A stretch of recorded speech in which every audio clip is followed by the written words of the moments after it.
नमस्कार, मैं हूं आलोक जोशी और आप देख रहे हैं आलोक अड्डा। आलोक अड्डा में एक खास विषय है आज उत्तर प्रदेश, मध्य प्रदेश, गोवा, गुजरात एक के बाद एक राज्यों में श्रम कानूनों में ढील दी जा रही है। एक से एक ढील दी जा रही है। यहाँ तक कि उत्तर प्रदेश में कुल मिला के 38 लेबर लॉज हुआ करते थे, उनमें से 35 में ढील दे दी गई है। सिर्फ 3 कानून बचे हुए हैं और जो बचे हुए कानून हैं वो भी किस मतलब के हैं, जो चले गए हैं उनका क्या अर्थ है, इसी पे आज हम बात करेंगे। क्या ये राज्यों में नए उद्योगों को आने का न्योता दिया जा रहा है और खासकर वो राज्य जहां दूसरे राज्यों से प्रवासी मजदूर लौटकर आ रहे हैं, उनके बारे में दावे किए जा रहे हैं कि अब उनको वापस जाने की जरूरत नहीं पड़ेगी, अपने ही राज्य में, अपने घर में उनको रोजगार मिलेगा, उनको वहां सुरक्षित रोजगार देने का इंतजाम हो रहा है, या राज्य सरकारें ऐसे मजदूरों को बंधुआ मजदूर बनवाने की तैयारी कर रही हैं। क्या चीन से कंपनियों को अपने अपने प्रदेश में आमंत्रित करने की, इनवाइट करने की होड़ का यह नतीजा है? इस पर बात करेंगे। एक खास मेहमान है हमारे साथ, उनसे मैं आपका परिचय करवाऊं उससे पहले मैं आपसे एक आग्रह करना चाहता हूं। आपको पता है कि आलोक अड्डा इन दिनों सिर्फ मेरे यूट्यूब चैनल वन आलोक जोशी पर नहीं, सत्यहिंदी.com पर भी आता है। और सत्यहिंदी.com एक मुहिम है कुछ ईमानदार पत्रकारों की सच की आवाज को सामने लाने के लिए। इसको आपका जबरदस्त समर्थन मिल रहा है। लगातार उसमें सब्सक्राइबर्स की संख्या बढ़ रही है, व्यूज बढ़ रहे हैं, लेकिन अभी और सहयोग की आवश्यकता है और समर्थन की आवश्यकता है। कैसे आप समर्थन दे सकते हैं, ये जानने के लिए इस वीडियो के डिस्क्रिप्शन बॉक्स में जाएं। वहां एक लिंक है, उस लिंक पर क्लिक करेंगे तो पता चल जाएगा आप कैसे समर्थन दे सकते हैं। आपसे आग्रह यही है कि एक बार वहां जाकर उसे क्लिक जरूर करें। इस वीडियो के लिंक अपने मित्रों परिचितों के साथ ज्यादा से ज्यादा शेयर करें, खास तौर पर उन लोगों के साथ जिनके बारे में आपको लगता है कि उनकी दिलचस्पी है इस विषय में।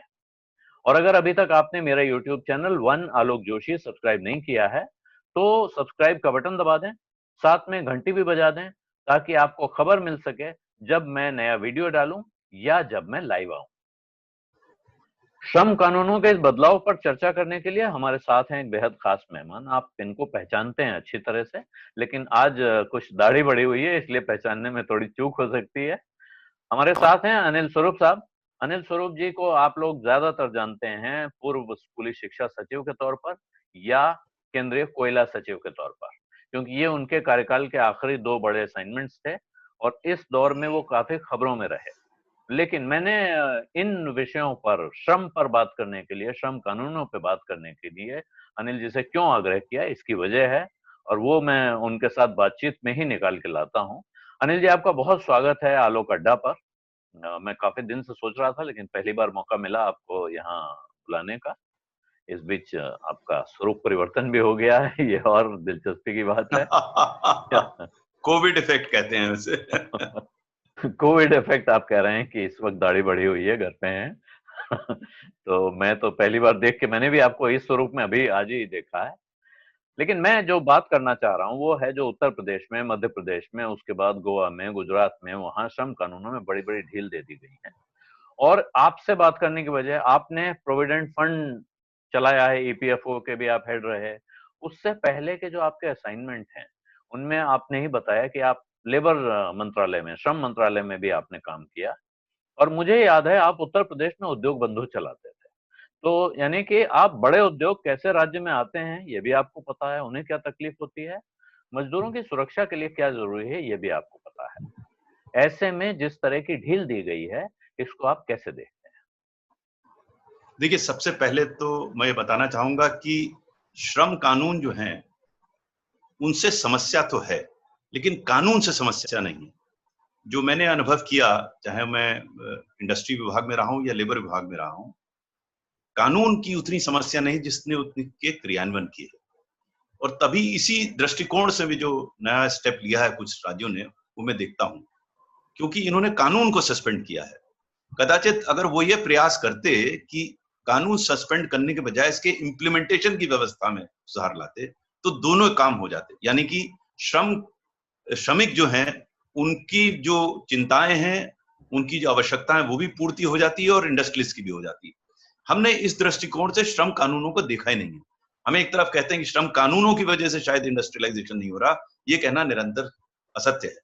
मेरा चूंकि दोनों तरफ अनुभव है, ज्यादातर इंडस्ट्री इनसे उतना परेशान नहीं है, वो परेशान है उस इंस्पेक्टर से जो इन कानूनों को इंप्लीमेंट नहीं करना चाहता लेकिन अपनी पूर्ति करना चाहता है।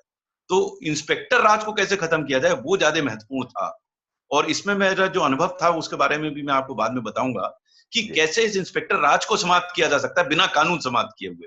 तो जैसे अंग्रेजी में एक फ्रेज है ना, throwing the baby with bath water, वो किया कि कानून ही समाप्त कर दिया। और इसको अगर आप इसका और विश्लेषण करें जो हुआ है, लगभग 38 कानून उत्तर प्रदेश में जैसे लागू थे, उसमें से 3 को छोड़कर बाकी इन्होंने निलंबित कर दिए। जो निलंबित किए उसमें महत्वपूर्ण कानून जो मिनिमम वेजेस एक्ट का है वो एक चिंता का विषय है, बहुत ही चिंता का विषय है, क्योंकि जिसको आप कैपिटलिस्ट कंट्री मानते हैं, यूएसए सबसे ज्यादा कैपिटलिस्ट कंट्री मानी जाती है, वहां मिनिमम वेजेस एक्ट का वायलेशन कोई नहीं कर सकता, बहुत ही सख्ती से लागू होता है। तो मिनिमम वेजेस एक्ट क्यों सस्पेंड किया गया मुझे समझ में नहीं आ रहा। इसी तरह एक एक्ट है जिसमें इक्वालिटी ऑफ वेजेस की बात कही की जाती है, यानी कि पुरुष और महिला को एक ही प्रकार का वेज दिया जाए, वो भी सस्पेंड कर दिया गया। तीसरा जो एक्ट है, सस्पेंड तो खैर 35 किए गए हैं, लेकिन 3 मैं अधिनियम की ओर विशेष रूप से आपका ध्यान आकृष्ट करना चाहूंगा। जो तीसरा अधिनियम है वो फैक्ट्रीज एक्ट का, यानी कि अगर किसी को कोई कठिनाई है तो उसको आर्बिट्रेशन या लिटिगेशन में नहीं जा सकता वो आगे, तो उसके पास वो ग्रीवांस रिड्रेसल का फोरम नहीं है। इन सबकी आवश्यकता नहीं थी। ये दूसरे तरीके से इसको सुलझाया जा सकता था, इंडस्ट्रीज को प्रमोट किया जा सकता था। उन राज्यों में जहां इंडस्ट्रियलाइजेशन और गुजरात इंक्लूडेड, वहां लेबर अधिनियम को शिथिल नहीं किया गया, और शिथिल भी अगर थोड़ा किया गया तो उनको बैक बर्नर पे नहीं रखा गया जैसा कि प्रेजेंट पे किया गया है। तो वेरएज मैं ये मानता हूं कि कुछ श्रम कानून जिनका क्रियान्वयन होता है उससे इंडस्ट्रियलाइजेशन इंपैक्ट होता है, लेकिन श्रम कानून से नहीं होता, ये समझना आवश्यक होगा। जी, और इसी के साथ जो और एक आध कानून आपने 3 बताए महत्वपूर्ण है, लेकिन इसी के साथ इंडस्ट्रियल डिस्प्यूट्स एक्ट भी एक कानून है, वो भी सस्पेंड कर दिया गया है। और उत्तर प्रदेश में 3 साल के लिए हुआ है, वहां गुजरात में 1200 दिन, तो वो तो 3 साल से ज्यादा ही हो गया है। एक के बाद एक राज्य आ रहे हैं, और इसके बाद जो खबर है वो ये है कि इनको अब केंद्र सरकार की मंजूरी की जरूरत पड़ेगी, केंद्र से एंडोर्स कराना पड़ेगा, क्योंकि ये एक महत्वपूर्ण पहलू, ये एक बहुत ही महत्वपूर्ण पहलू है जिस पे विचार करना होगा। देखिए, लेबर जो है वो कंकरेंट लिस्ट में, तो लेबर कानूनों में अगर राज्य सरकार कुछ परिवर्तन लाती है तो उसमें केंद्र सरकार की अनुमति जरूरी है, अपने आप यूनिलेटरली नहीं कर सकती। अब इसको केंद्र सरकार को सोचना पड़ेगा इस बात कि इसकी वैधानिकता पर, इसकी आवश्यकता पर विचार होगी, चर्चा होगी, तब शायद निर्णय होगा। और ये आसान निर्णय नहीं होगा, क्योंकि अगर आप देखें तो कई इस प्रकार के अधिनियम के अमेंडमेंट लिए कार्रवाई वर्तमान में पार्लियामेंट में चल रही है, और मेरे विचार से इन अधिनियमों पर पुनः विचार किया जाना आवश्यक है। लेकिन ये लॉक स्टॉक एंड बैरल रोक देना, ये बात समझ में नहीं आती मुझे। जी, तो आपका कहना है कि केंद्र के लिए मुश्किल होगी। आपको ऐसा नहीं लगता है कि कहीं जिस अंदाज में इस वक्त एक पूरी आवाज गूंज रही है चारों ओर कि चीन बड़ा इस वक्त विलेन बन गया है दुनिया की नजर में, बहुत सारे दुनिया के उद्योग हैं जो चीन से अपनी फैक्ट्री हटाना चाहते हैं, भारत लाना चाहते हैं, तो इनको चीन जैसा माहौल भारत में दे दिया जाए। और चीन का नाम जब भी लेते हैं उद्योग संगठन खास तौर पर, वो यही कहते थे कि वहां जो लेबर कानून है, श्रम कानून है, वो इस तरह के नहीं है, और भारत में हमें कोई भी बड़ा उद्योग लगाने में श्रम कानून हमारे लिए सबसे बड़ी बाधा बनते थे। कहीं मेरे विचार से हुआ हो राज्यों को, जिन राज्यों ने नहीं, ये मेरे विचार से उचित नहीं है। हम ये जानने की कोशिश करें कि जो इन्वेस्टमेंट या इंडस्ट्रियलाइजेशन अगर नहीं हो रहा है इस प्रदेश में या प्रदेशों में, वो क्यों नहीं हो रहा है, और उसमें श्रम अधिनियम किस जगह पर आते हैं, मतलब क्या बहुत बड़ा बाधक श्रम अधिनियम है या अन्य है। मेरे विचार से सबसे बड़ी समस्या आज की तारीख में इंडस्ट्री को माहौल की है। माहौल श्रमिक माहौल नहीं है, माहौल ये है कि उसको क्लियरेंसेस में जो सामान्य रूप से सहूलियत होनी चाहिए, जो ईज होनी चाहिए, जिसे हम ईज ऑफ डूइंग बिजनेस कहते हैं, वो वास्तविकता में उपलब्ध नहीं है। आज की तारीख में भी उसे दर दर भटकना पड़ता है विभिन्न क्लियरेंस के लिए। मैं चूंकि कोयला सचिव रहा हूं, इसलिए मुझे पता है कि एनवायरमेंट क्लियरेंस में कितनी समस्या होती है। मैं कोयला सचिव रहा हूं, मुझे पता है कि लैंड एक्विजिशन में कितनी समस्या होती है। इसमें कहीं श्रम नहीं है, श्रमिक नहीं है। हम बेकार श्रमिक के नाम पर वो चीज करने की कोशिश करते हैं जो कि प्रमुख समस्या आज की तारीख में इन्वेस्टमेंट की नहीं है। तीसरी जो प्रमुख समस्या है मेरा ये मानना है कि इंटरनेशनल इन्वेस्टमेंट तो बाद में आएगा, यदि वर्तमान में जो देश में उपस्थित इन्वेस्टर्स हैं अगर वो कंफर्टेबल महसूस करेंगे तो इंटरनेशनल इन्वेस्टमेंट अपने आप आएगा। वो डिस्कंफर्टेबल महसूस क्यों कर रहे हैं? पहला, जैसे मैंने कहा कि क्लियरेंसेस के बारे में। दूसरा, इस समय जो बैंक्स में स्थिति है, बैंक्स के पास ऐसा नहीं है पैसा नहीं है, लेकिन बैंक्स पैसा देना नहीं चाहते, तो लिक्विडिटी क्राइसिस है। लिक्विडिटी क्राइसिस लिक्विडिटी की कमी की वजह से नहीं है, बट एक मेंटालिटी के बारे में है, जिसमें बैंक्स जो लोन देने से या ऋण देने से इसमें घबरा रहे हैं। तो हमें इन परिस्थितियों को ठीक करना है। कैसे हम क्लियरेंसेस तेजी से करें? इसमें एक बहुत अच्छा उदाहरण है, क्योंकि मैं उस क्षेत्र में रहा हूं।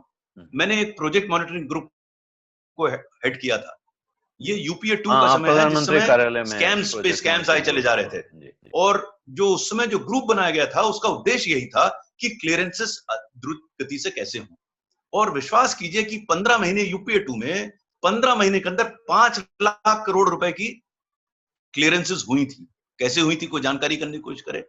एक इंस्टीट्यूशन, एक सिस्टम बनाया गया था जिससे इन क्लियरेंसेस को गति दी जा सके। मेरा विचार यह है कि श्रमिक कानून और श्रम पर इतना बल देने के बजाय हम उन मुद्दों पर विशेष रूप से ध्यान दें जिसके माध्यम से इन्वेस्टमेंट प्रमोट हो सके। अगर क्लियरेंसेस जल्दी होंगी तो बिजनेस कॉन्फिडेंस बढ़ेगा। अगर उनको लिक्विडिटी मिलेगी, उनको पैसा मिलेगा बैंक से, तो बिजनेस कॉन्फिडेंस बढ़ेगा। तो श्रम कानून जिन्हें कहां बीच में आ गया? मेरे विचार से इन श्रेणी में जो समस्याएं लिस्टेड है उसमें श्रम कानून आज की तारीख में तो कोई एग्जिस्ट ही नहीं करता है। समस्या है, मैं ये नहीं कह रहा हूं समस्या नहीं है, श्रम कानून से नहीं है, जिस प्रकार से कानून का क्रियान्वयन धरातल पर किया जा रहा है इंस्पेक्टर के माध्यम से, उससे है, उसका भी समाधान है। मुझे स्मरण है 1995 में जब मैं उद्योग बंधु में था, जो आपने बताया, उस समय हमने एक व्यवस्था करने की कोशिश की थी, वो व्यवस्था पुनः हो सकती है। देखिए समस्या क्या आती है कि अधिकार अगर आप इंस्पेक्टर करने का देंगे तो समस्या आएगी। वो अपने थानेदारी करेगा, वहां पे क्षेत्र में बना लेगा, वसूली करेगा। अगर ये अधिकार उससे ले लिया जाए, कानून को हम शिथिल नहीं कर रहे, हम ये कह रहे हैं, और उस व्यवस्था में बनाया गया था कि वो जो इंस्पेक्टर है वो अपने आप किसी फैक्ट्री में नहीं घुसेगा बिना उच्च स्तर पे, और उस समय उच्च स्तर डिफाइन किया था, या तो डिस्ट्रिक्ट मजिस्ट्रेट डायरेक्ट करेगा, या डायरेक्टर इंडस्ट्रीज डायरेक्ट करेगा, या लेबर कमिश्नर डायरेक्ट करेगा, तब वो जाएगा इंडस्ट्री में। अपने आप नहीं जा सकता, वो डिस्क्रिप्शन हटा दिया। दूसरा, यदि कोई शिकायत आती है किसी इंडस्ट्री में इस प्रकार की, तो वो शिकायत की जांच का जो निर्णय है वो हायर लेवल पे होगा। और तीसरा, इसका मतलब ही नहीं श्रम कानून खत्म कर दें। सब इंडस्ट्री से कहा गया था, चूंकि अब इंस्पेक्टर नहीं विजिट करेगा, आप सेल्फ सर्टिफाई करेंगे कि हमारे यहाँ इस कानून का अनुपालन हो रहा है, और जो वायलेट करे उसका सख्त कार्रवाई करें। तो अभी क्या हो रहा है? अभी इसका उल्टा हो रहा है। इंप्लीमेंटेशन हो नहीं रहा है, लेकिन वसूली हो रही है। होना ये चाहिए कि इंप्लीमेंटेशन हो, वसूली ना हो। ये इसी वर्तमान व्यवस्था में हो सकता है, और हुआ है। अगर आप गुजरात का ही उदाहरण लें, गुजरात में व्यवस्था बनी थी, क्यों इन्वेस्टमेंट आया इतना? व्यवस्था बनी थी, उन्होंने कानून को दरकिनार नहीं किया था, जो अब करने का प्रयास किया जा रहा है। मेरा व्यक्तिगत रूप से मानना है, अगर इसका उद्देश्य इन्वेस्टमेंट को इन्वाइट करना है, हमने रिसेंटली मैंने एक आर्टिकल भी लिखा था इस पे कि चाइना में जो स्थिति है उससे एक संभावना इस देश में बन रही है। हमें इन्वेस्टमेंट आना चाहिए और कदाचित आएगा भी, लेकिन उसको लाने के लिए हमें श्रम कानून शिथिल करने की आवश्यकता नहीं है। हमें करना चाहिए कि इंडस्ट्री की लाइफ आसान हो। लाइफ श्रम कानून से नहीं खराब होती, लाइफ होती है इंस्पेक्टर से खराब, लाइफ होती है उसके क्लियरेंस के डिले से खिलाफ, लाइफ होती है उसको लिक्विडिटी ना मिलने से। हमें क्लियरली समझना पड़ेगा कि समस्या क्या है। जब तक हम समस्या का कारण नहीं समझेंगे तब तक समाधान नहीं। तो वरना कोई चीज यहां से उठा लेंगे, कोई चीज वहां से उठा लेंगे। कारण समझना जरूरी है, और ये मैंने अनुभव कोयले सेक्टर में किया था। हमने कोयले की में जो स्कैम्स हुए थे उनका कारण जानने की कोशिश की, और कारण को जब सुधारा तो समस्या का समाधान हुआ, कोयला प्रोडक्शन बढ़ा। तो प्रमुख रूप से हमें देखना है कि इन्वेस्टमेंट का प्रमुख कारण क्या है, श्रम है या अन्यथा। जी, तो मतलब जड़ पे चोट करने की जरूरत है। फिर लेकिन एक चीज आपने, क्योंकि आप इस वक्त तो एनालिसिस भी करते हैं, आपको क्या लगता है क्या वजह है कि सरकारें एक के बाद एक श्रम कानूनों में ढील दे रही हैं? उनको क्या ये बात समझ में नहीं आती है, कोई समझाने वाला नहीं है कि आपको इन्वेस्टमेंट बढ़ाने के लिए क्या करना है?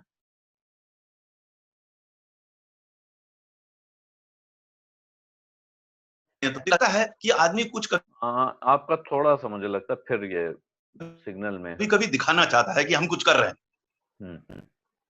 सरकारें कुछ सरकारें को दिखाना दोबारा से एक बार शुरू कर देंगे तो अच्छा रहेगा। जी,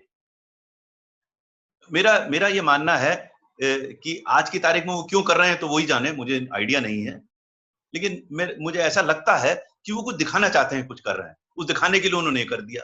भाई किसी को विश्लेषण करना चाहिए स्पष्ट रूप से कि अगर इन्वेस्टमेंट नहीं आ रहा तो उसके क्या कारण है और उसमें श्रम कानून कहां पर है। अगर है तो बिल्कुल आप कीजिए, उनका फिर कैसे हैंडल करना है, श्रम कानून को दरकिनार किया जाए या श्रम कानून के इम्प्लीमेंटेशन पर सुधार किया जाए, इस पे गहन विचार करना पड़ेगा। ये ओवरनाइट डिसीजन की बात नहीं है, विचार करके मंत्रणा करके तब निर्णय लेना होगा। जी, तो ये समय भी बहुत विकट समय है। इस समय खास तौर पे ये जो राज्य हैं, उत्तर प्रदेश है, मध्य प्रदेश है, बिहार है। बिहार का नाम हालांकि इस लिस्ट में नहीं आता है, लेकिन जो राज्य जहां से बड़ी संख्या में मजदूर दूसरे राज्यों में जाते हैं काम करने, इस वक्त वो अपने अपने गांव वापस पहुंच गए हैं। कुछ पहुंच रहे हैं, कुछ पहुंच जाएंगे। और जैसे उत्तर प्रदेश की सरकार ने बड़ा महत्वाकांक्षी एक टारगेट ले लिया है। उन्होंने कहा है कि जो लोग वापस आए हैं, इनमें से कोई भी वापस नहीं जाना चाहिए। अब हम चाहते हैं कि इन सबको इनके गांव में, इनके घर में रोजगार मिल जाए। वहां क्या वो रोजगार देने में कुछ आसानी हो जाएगी इस तरह से कानून बदल के, या कोई और नया नजरिया इस्तेमाल करना पड़ेगा सरकार को?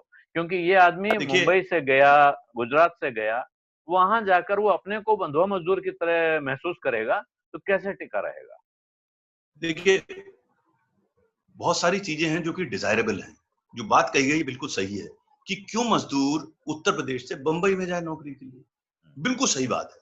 लेकिन क्या हम वो व्यवस्था यहाँ कर सकते हैं? अब ये नेक्स्ट डिसीजन है कि पहले इसमें भी हम जाएं कि वो यहाँ से कोई अपना घर छोड़ के जाना चाहता है तो क्यों जा रहा है? क्योंकि मजबूर है, उसको यहाँ पे एम्प्लॉयमेंट नहीं मिल रहा है, तभी वो एम्प्लॉयमेंट की तलाश में जा रहा है। उसे घूमने तो नहीं जा रहा, वो तो रोजगार के लिए जा रहा है। हम क्या वो रोजगार यहाँ दिला सकते हैं? फिर next you have to keep going down, नीचे आप जाना पड़ेगा कि हम यहाँ रोजगार क्यों नहीं दिला पा रहे हैं। क्योंकि हम यहाँ पे वो इंडस्ट्री सेटअप नहीं कराना चाह रहे हैं, कोई ऐसे व्यवसाय नहीं प्रस्तुत कर पा रहे हैं जिसमें वो एम्प्लॉय हो सके। फिर नेक्स्ट स्टेप पे जाइए, व्यवसाय उपलब्ध करा पा रहे हैं क्या? श्रम कानून कारण यहाँ से भागे हुए। अरे भाई श्रम कानून तो आज रिलैक्स किया है इन लोगों ने बंबई में, गुजरात में, पहले भी श्रम कानून तो वहां भी था, जो यूपी में वहां भी था। तो श्रम कानून होते हुए वो क्यों चले गए? क्या श्रम कानून हटा लेने से हम उनका काम यहाँ कराने लगेंगे, ऐसी इंडस्ट्री आ जाएगी? ये सोचना गलत है। हमें डिटेल में जाना पड़ेगा और हर जिले के बाहर जाना पड़ेगा कि वहां इंडस्ट्री ऐसी कैसे लाई जाए जिसके माध्यम से उनको यही एम्प्लॉयमेंट मिल जाए। ऐसा नहीं कि हर जगह आप सॉफ्टवेयर पार्क बना देंगे। आपको स्थानीय स्तर पर देखना पड़ेगा कि वहां की डिमांड क्या है, वहां की सप्लाई क्या है, वहां की लेबर प्रॉब्लम क्या है। ये सब समझ के हर जिले की, बल्कि जिले के अंदर भी ब्लॉक वारी विशेष, क्योंकि आप एक जिले में एक जगह पर इंडस्ट्री नहीं लगा सकते, आपको ब्लॉक हिसाब से देखना पड़ेगा। तो इसमें बहुत डिटेलिंग जाना पड़ेगा। अनफॉर्चुनेटली डिटेलिंग में जाने में पब्लिसिटी नहीं मिलती, तो कोई डिटेल का दिमाग नहीं करता। ये बड़ा डिसीजन ले लो, अगले दिन आप भी चर्चा करेंगे, अखबार में भी छपेगा, ये हो गया। डिटेल में जाना जरूरी है, बहुत डिटेल में जाना जरूरी है। आपको शायद मैंने पहले ही बताया था, मैं बताना चाहूंगा, एज कोल सेक्रेटरी मैंने दिल्ली में एक भी मीटिंग राज्य सरकार के साथ नहीं की। हर मीटिंग में राज्य में जाता था, वहां की चीफ सेक्रेटरी के साथ बैठता था, डिस्ट्रिक्ट मजिस्ट्रेट्स को बुलाते थे, वहां चर्चा। ये फील्ड पे जाके वहां बैठकर करने वाली बात है। ये यहाँ एक निर्णय ले लेने से नहीं होगा, हमें जानकारी करनी होगी स्थानीय स्तर पर प्रमुख रूप से समस्या क्या है। और वो समस्या कुछ तो राज्य स्तर की हो सकती है, लेकिन बहुत सारी समस्याएं स्थानीय है, तो वहां जाके समझना पड़ेगा। उनकी समस्याओं को समझते हुए योजना बनानी पड़ेगी। ऐसा हुआ है पूर्व में, वही करना पड़ेगा। तो वही करने की जरूरत है, आप कह रहे हैं। अब जैसे एक चीज बड़े पैमाने पे वो आ गया है और उस पर बहुत ज्यादा विरोध भी हो रहा है। भारतीय मजदूर संघ ने, जो राष्ट्रीय स्वयंसेवक संघ से जुड़ा हुआ संगठन है, उसने आवाज उठाई है। हालांकि वो आवाज दबती हुई दिख रही है, ऐसा नहीं लग रहा है कि सरकार पर कोई असर हो रहा है उसका। जो पुराने समय में यूनियन हल्ला मचाती थी तो असर होता था। वो ये है कि काम के घंटे बढ़ा दिए गए हैं। 8 घंटे की जो शिफ्ट होती थी, वो उसको 12 घंटे करने की मंजूरी दे दी गई है। हफ्ते में 72 घंटे काम करेगा एक इंडस्ट्रियल वर्कर। तो ये 72 घंटे जो काम करेगा 48 घंटे की जगह, क्या वो प्रोडक्टिविटी दे पाएगा? इससे क्या कॉम्प्लिकेशंस और क्रिएट हो सकते हैं? देखिए, मैं ट्रेड यूनियंस के बारे में चर्चा नहीं करना चाहता, क्योंकि मैंने बड़े नजदीकी से उनको देखा है, तो उन पे तो मैं चर्चा नहीं करूंगा। लेकिन जहां तक ये घंटा बढ़ाने वाली बात है, ये कोई बाध्यता नहीं है 12 घंटे की। पहले लिमिटेशन जो 8 घंटे की थी, उसको रिलैक्स किया गया है। तो मान लीजिए मैं 12 घंटे काम कर सकता हूं, मैं क्यों ना करूं काम? जब स्थिति गंभीर होती है तो मुझे, अगर मैं कर सकता हूं, और लोग करते हैं कई देशों में, ऐसा नहीं है, जब वॉर होता है या वॉर लाइक सिचुएशन होती है तो लोग 24 घंटे काम करते हैं। तो आज की तारीख में वॉर लाइक सिचुएशन है, कोविड की तो व्यवस्था, it's a war like situation, तो हमें extra ordinary situation will require extra ordinary effort. तो अगर कोई कर सकता है, अगर वर्तमान कानून के तहत उसे कराएगा 8 घंटे ज्यादा, तो उसके अगेंस्ट एक्शन हो जाएगा। मुझे इसमें आपत्ति नहीं है, बाध्यता नहीं होनी चाहिए 12 घंटे की, लेकिन अगर वो कर सकता है कोई व्यक्ति, हम जो कानून बनाते हैं ना सबका बराबर, अरे भाई 21 साल का लड़का है, वो 12 घंटे काम कर सकता है, आज की स्थिति में जरूरत है, क्यों नहीं करेगा? 60 साल वाला नहीं करेगा। अगर बाध्य करेगा तो प्रॉब्लम है। ये एनेबलिंग क्लॉज है, ये ऐसा नहीं है। तो ट्रेड यूनियन तो घुमा देती है कि साहब हर चीज, देखिए हम क्या करते हैं कि सब चीज या तो क्रिटिसाइज करेंगे, सब चीज करेंगे। हमें उसको हर चीज का विश्लेषण करना पड़ेगा कि उसका इंप्लीकेशन क्या है ग्राउंड पे, और उसको ऐसा नहीं मान लेंगे सबसे आप खड़े होकर 12 घंटे सबसे काम कराएंगे। अरे भाई अगर इनएफिशिएंट होगा, उसकी प्रोडक्टिविटी लो होगी, तो प्राइवेट सेक्टर वाला क्यों 12 घंटे की उसे सैलरी देगा और काम कराएगा? उन्हीं कराएगा काम, उन्हीं से कराएगा जो कर सकते हैं। और आज की स्थिति को देखते हुए अगर हमें नॉर्मलसी पे आना है, तो कुछ लोगों को जो कि सक्षम है, उनको ज्यादा मेहनत करनी पड़ेगी और उसमें कोई नुकसान नहीं। जी, आप कह रहे हैं कि उनको ज्यादा मेहनत करनी पड़ेगी और वो सक्षम हैं तो कर भी सकते हैं। ऐसे में ये डर नहीं लगता है आपको कि जो मजबूत हैं, जवान हैं, ये लोग नौकरी पे बचे रहेंगे? जो बुजुर्ग हैं, जो कम कर सकते हैं, उनको धीरे धीरे मलिक लोग सरका देंगे। ऑलरेडी खबरें आने लगी हैं कि लोग नौकरी से निकाले जा रहे हैं। तो बजाय इसके कि कम घंटे करें, ज्यादा लोगों को रोजगार दे सकें, कम लोगों को ज्यादा घंटे काम कराने की व्यवस्था। देखिए इस चीज का निर्णय हम यहाँ बैठ के टीवी डिबेट में नहीं कर सकते, ये फिर स्थानीय है। हम उस हर चीज को डिफाइन क्यों करना चाहते हैं यहाँ बैठकर? हम यहाँ दिल्ली में बैठकर डिफाइन करते हैं लोग 8 घंटे काम करेंगे पूरे देश में। अरे भाई हम कौन होते करने वाले? हर क्षेत्र विशेष, हर उद्योग विशेष का अपनी खूबी है। अगर मुझे एक एयर कंडीशन कमरे में बैठकर काम करना है, तो मैं 12 घंटे भी काम कर सकता हूँ, और मुझे धूप में खड़े होकर अगर मजदूरी करनी है तो मैं 6 घंटे भी नहीं कर सकता। तो हर की परिस्थिति अलग है। मेरा ये कहना है कि हम ये एक जैसे ट्रेड यूनियन भी करता है, एक चीज सबके लिए डिफाइन कर देगा। अरे भाई कैसे? आपको स्थानीय स्तर पर देखना। मैं डिसेंट्रलाइजेशन और डिसेंट्रलाइज डिसीजन मेकिंग में तभी बहुत बड़ा विश्वास रखता हूं, क्योंकि हर जगह की स्थिति अलग होती है। आपको उस स्थिति को देखते हुए निर्णय लेना होगा। यहां बैठ के हम डिसाइड नहीं कर सकते कि कौन कितने घंटे काम करेगा। ठीक है, तो ये आपने अच्छी बात कही। और आपकी एक पिछली किताब थी, not just a civil servant, यानी कि आप सिर्फ एक सरकारी अफसर नहीं थे। उस अंदाज में आपने अपने अनुभवों को साझा किया है। लेकिन अगली किताब जो आपकी आ रही है, dilemmas of a civil servant, तो वो जो डायलेमाज हैं इस परिस्थिति में, जो अफसर आप कह रहे हैं कि डिसेंट्रलाइज कर दो। आप सोचिए, एक जिले का कलेक्टर है या एक तहसील का तहसीलदार है, वो भी सिविल सर्वेंट है, उसके सामने इस वक्त आज की परिस्थिति में किस तरह की दुविधा होगी, और उस दुविधा से निपटने का कोई रास्ता आप बता सकते हैं सूत्र के तौर पर? क्योंकि उसको एक तरफ अपने आने वाले मजदूरों की सोचनी है, दूसरी तरफ उसे यह भी सोचना है यहाँ कुछ उद्योग धंधे चालू हो जाएं तो मैं इन लोगों के लिए रोजगार का इंतजाम कर सकूं। देखिए पहले तो हम समझ लें कि एथिकल डिलेमा है। एथिकल डिलेमा वो होता है, एथिक्स वो होती है जो कि नियम के बाहर है। अगर नियम के विरुद्ध होगा तो एक्शन हो जाएगा। यहाँ आपके पास डिस्क्रिप्शन है, आप आइदर वे कर सकते हैं, और आइदर वे करने में आपके अगेंस्ट कोई वैधानिक कार्रवाई नहीं होगी। तो ये जो आपके संस्कार हैं, जो आपने सीखा है, जो आपने एक्सपीरियंस किया, उसके आधार पर आपने निर्णय ले लेंगे, और उस निर्णय का अपना खुद भी भुक्तभोगी बनेंगे। अगर अच्छा है ठीक है, इसमें कोई नियम के विरुद्ध नहीं है वो। तो फॉर एग्जाम्पल अगर वो ये महसूस करते हैं गर्मी ज्यादा है और नियम परमिट करता है कि कम होना चाहिए, तो स्थानीय स्तर पर वो एक निर्णय ले सकते हैं कि इतने घंटे काम करेंगे।